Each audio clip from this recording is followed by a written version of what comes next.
So today we'll be looking at completing the Domain of Blessing Stone Chamber 3 domain, which is where you find the Noblesse Oblige and the Bloodstained Chivalry artifact sets. The reason I'm talking about this now is because the domain is quite a hard one to finish. Even at level 45, I was struggling with it at first.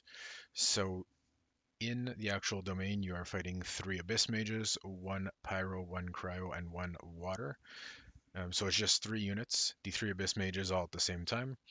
They do recommend you Geo here because there is a slight damage buff to Geo characters in the domain, but I prefer to use Elementals to break the shields individually.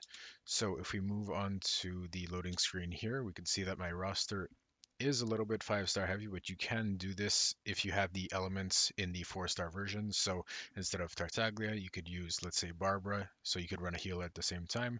Instead of Klee, you could use Jin Lang and Fischl. Well, everyone has Fischl for now because of the latest event. So you could just run those 3, and that's really the core here. Chichi is my healer, but if you had Barbara, you wouldn't really need to run it. So if we go into the domain here, we'll be able to see what I'm doing now.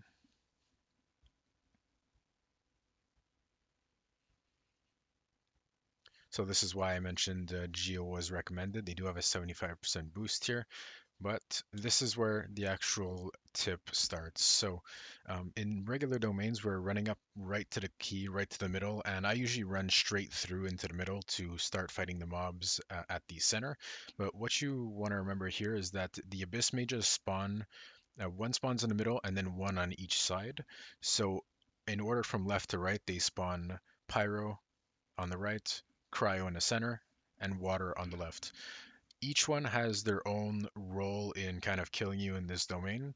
So the trick here actually allows us to isolate 2 of the Abyss Mages, leaving 1 all the way to the side.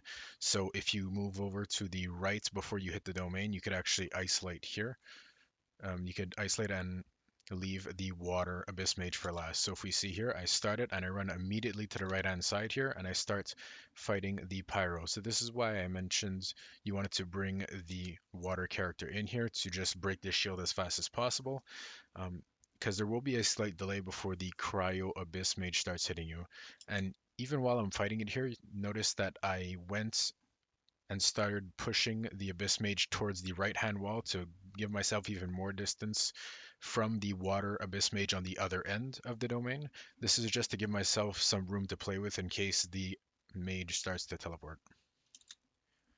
So I'm fighting it all the way against the wall here. This is just pretty regular stuff, just killing it here. It does teleport there, but I go and start pushing it towards the wall again. And around this time is where the Cryo Abyss Mage comes in. This is when your Pyro character will come in, so I'm just breaking the shield here. Although I'm using Klee, like I said, you can use Jin Lang for this too. And once again, I'm still pushing it up against the wall because we're trying to avoid the Water Abyss Mage here. So again, all the way on the right-hand side of the wall, I do kill it here, and we can notice that the Water Abyss Mage hasn't moved yet at all.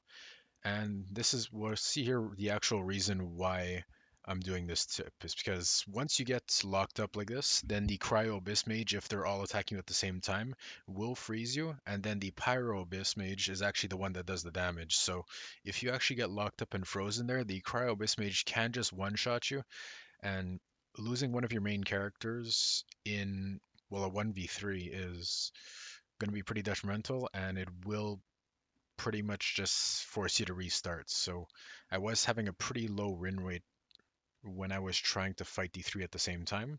But when I started doing this tip is when I was able to just clear it 100% of the time. It is pretty easy as you were able to see here. So after having finished that, it wasn't all that hard. Just knowing the elements that you want to use. So the main ones being water for the pyro, fire for the cryo, and then I use electric to break the shield because Fischl and the bird, I could also have another character hitting at the same time to kind of break the shield twice as fast. But that's pretty much what I do in this domain. I've been able to clear it every time since I've been doing this trick, and it does work every time. You just have to make sure not to cross over into the center at any point before you kill the other 2 Abyss Mages, because the main hassle is actually being crowd controlled by the ice and the water mage. And of course, the reason I kill the fire one first is because it does the most damage. So that's about it for this tip.